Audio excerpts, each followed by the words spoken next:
વડોદરાની સયાજી હોસ્પિટલની જ્યાં ડેન્ગ્યુના મચ્છરોનો ઉપદ્રવ રોકવા માટે એક અનોખો અને અસરકારક પ્રયાસ હાથ ધરવામાં આવ્યો છે। શિયાબાગ અર્બન હેલ્થ સેન્ટર દ્વારા સયાજી હોસ્પિટલમાં બગીચાઓમાં ભરાતા પાણીમાં ગપ્પી માછલી છોડવામાં આવી હતી।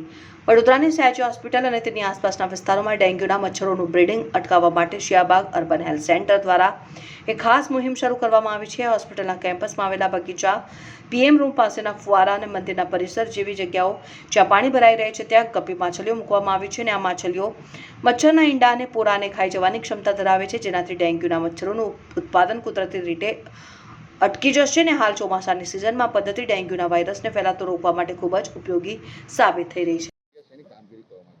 આજે અમે એસએસજી હોસ્પિટલમાં દર સોમવારે ટીમ વર્કની કામગીરી થતી હોય છે શિયાબાગ અર્બન હેલ્થ સેન્ટર દ્વારા। તો આજરોજ જે અમને સ્પોટ જોવા મળ્યા હતા લાસ્ટ યર ને આ વર્ષે પણ કે જે પરમેનન્ટ પાણી ભરાઈ છે ત્યાં આગળ અમે ગપ્પી ફિશ જે આવે છે એને મૂકવાનું આયોજન કરે છે। અમે આજે 3 સ્થળે ગપ્પી ફિશ મૂકી છે, જેથી મચ્છર જે ડેન્ગ્યુના હોય છે પોરા, એ મચ્છરનો એક ખોરાક તરીકે ઉપયોગ ખાઈ જાય છે એટલે એક મચ્છી 100 પોરા ખાવાની ક્ષમતા રાખે છે। તો અમે આજે 3 સ્થળે મૂક્યા છે। 3 ફુવારા છે એસએસજીમાં, પછી એના મેઇન ગેટની બહાર જે ભોલેનાથનું મંદિર છે ત્યાં આગળ પણ ફુવારો એક છે, તો ત્યાં આગળ બી અમે મચ્છી મૂકી છે આજે।